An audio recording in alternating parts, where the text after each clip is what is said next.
Oi, turma. Eu sou o professor de Física, Hermes Jesuíno. E na aula de hoje, vamos falar um pouquinho sobre movimento circular.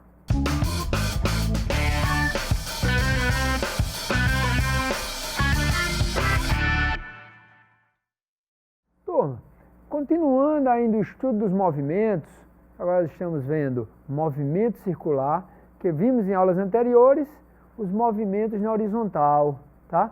Os movimentos em linha reta. Agora, na aula de hoje, vamos ver sobre movimento circular, tá?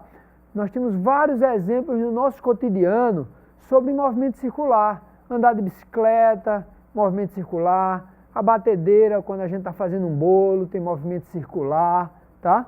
Quando a gente põe lá um CDzinho para escutar música ou ver um filme, lá tem movimento circular. Então, nós temos vários exemplos de movimento circular. Um satélite girando em torno da Terra, ó, é um movimento circular também. Então, nós temos vários exemplos de movimento circular. Beleza, turma?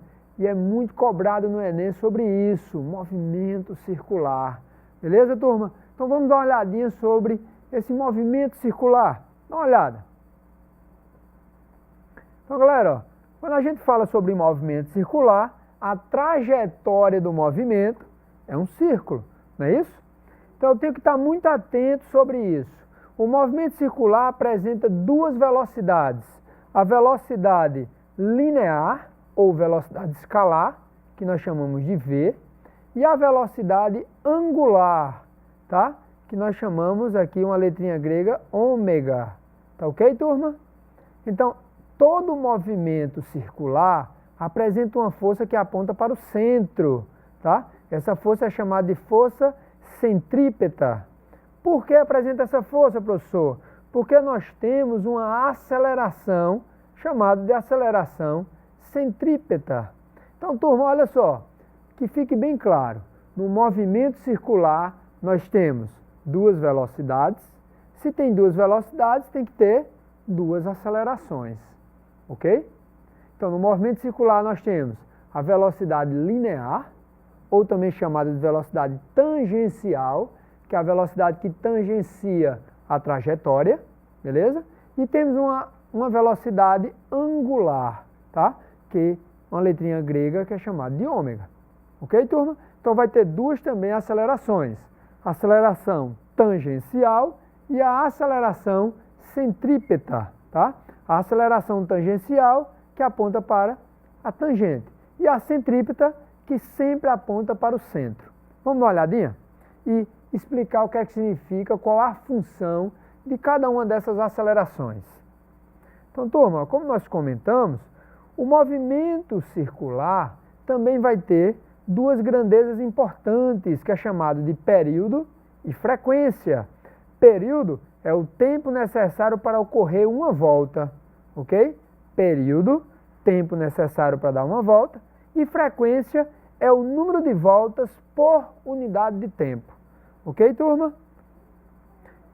A relação entre essas duas grandezas, frequência e período, uma é o inverso da outra. Então, eu tenho uma grandeza aí, ó, período e frequência são grandezas inversamente proporcionais.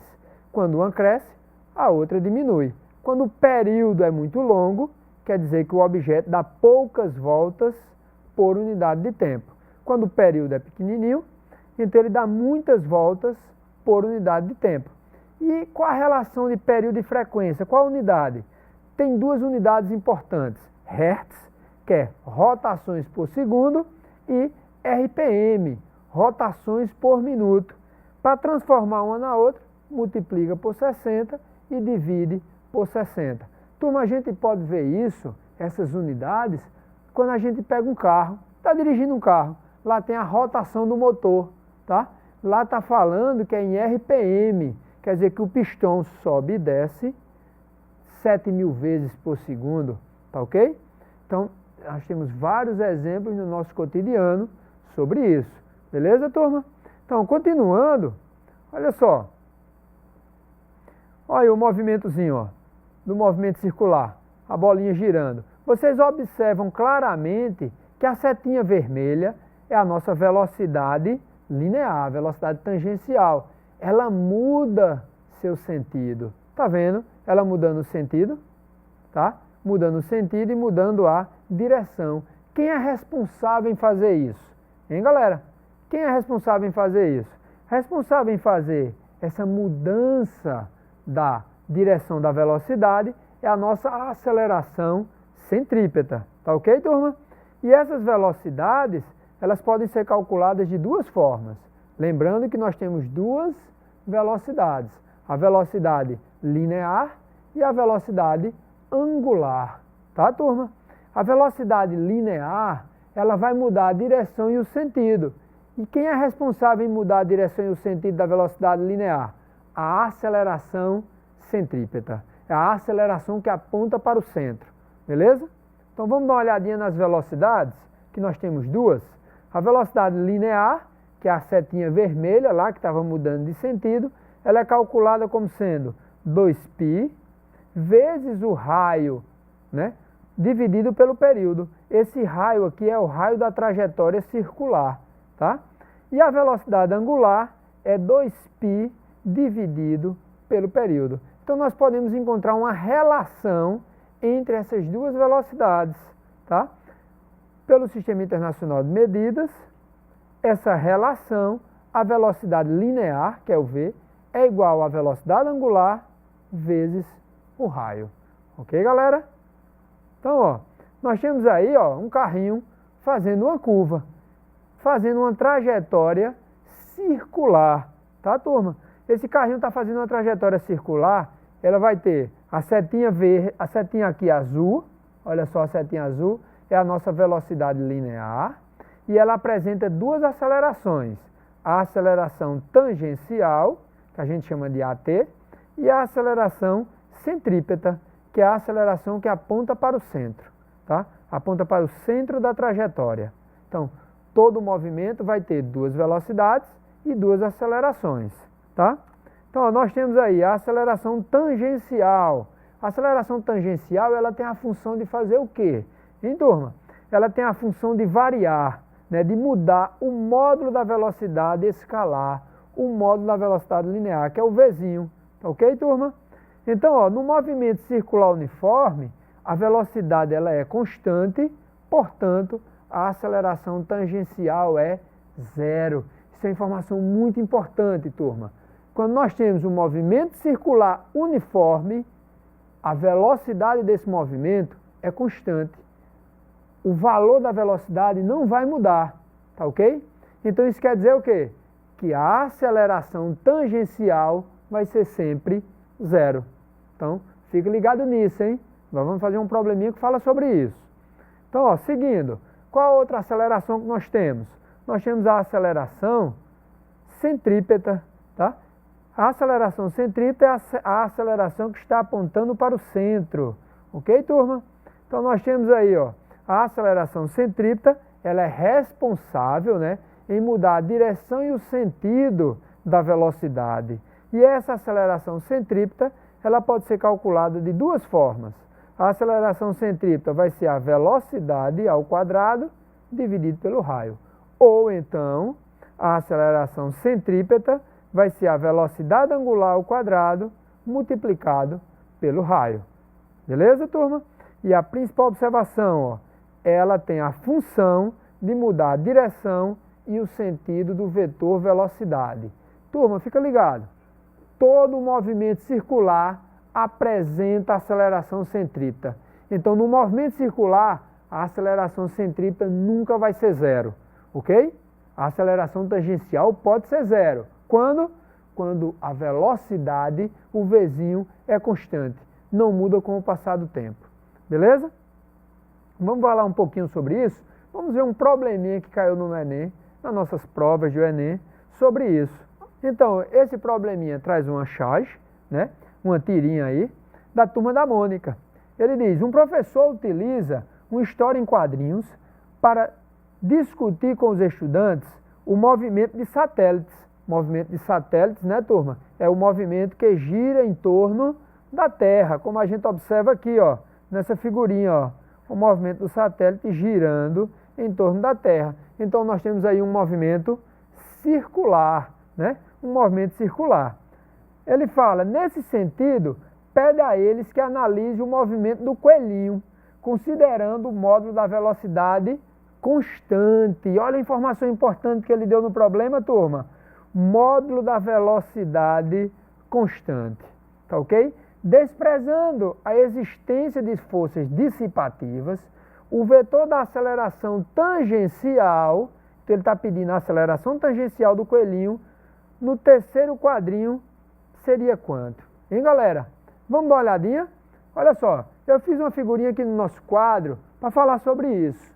Então, ó, esse probleminha, galera, questão 6 do nosso material, dá uma olhada aí, tá?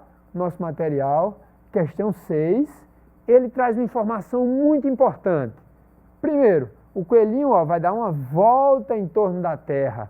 Então ele está descrevendo o movimento dos satélites, em torno da Terra.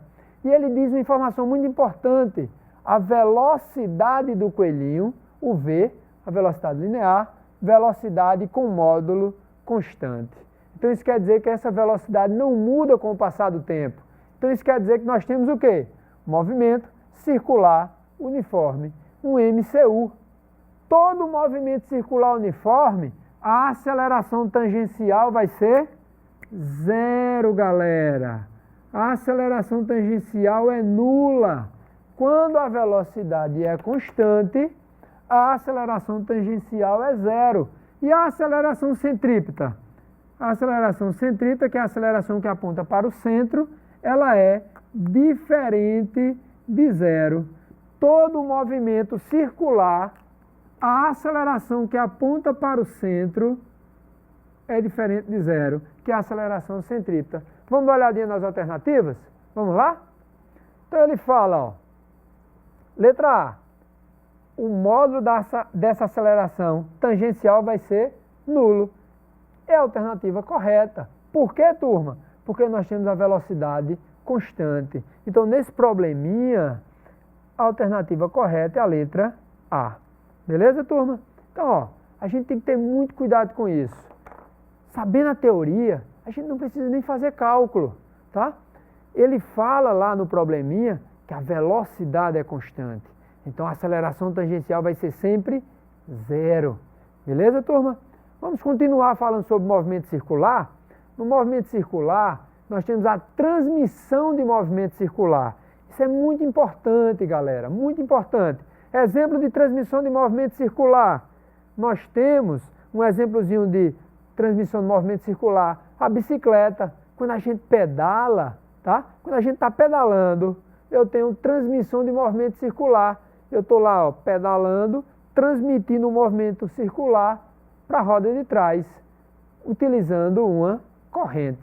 Existe outra forma de transmitir movimento circular, tá ok? Que é quando eu tenho duas catracas em contato, beleza?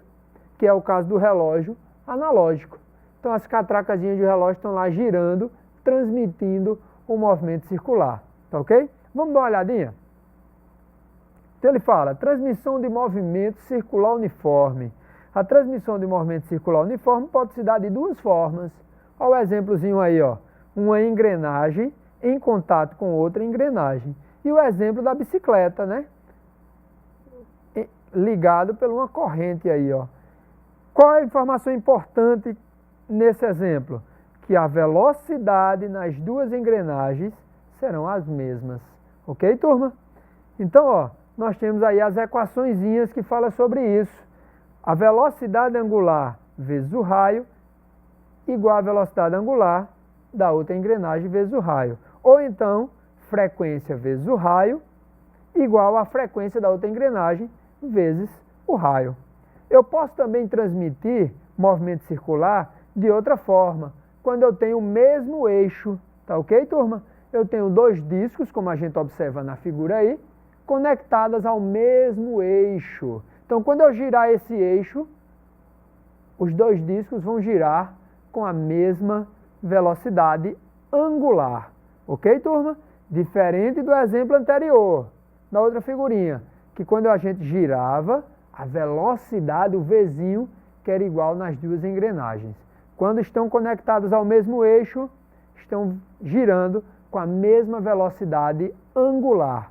Beleza?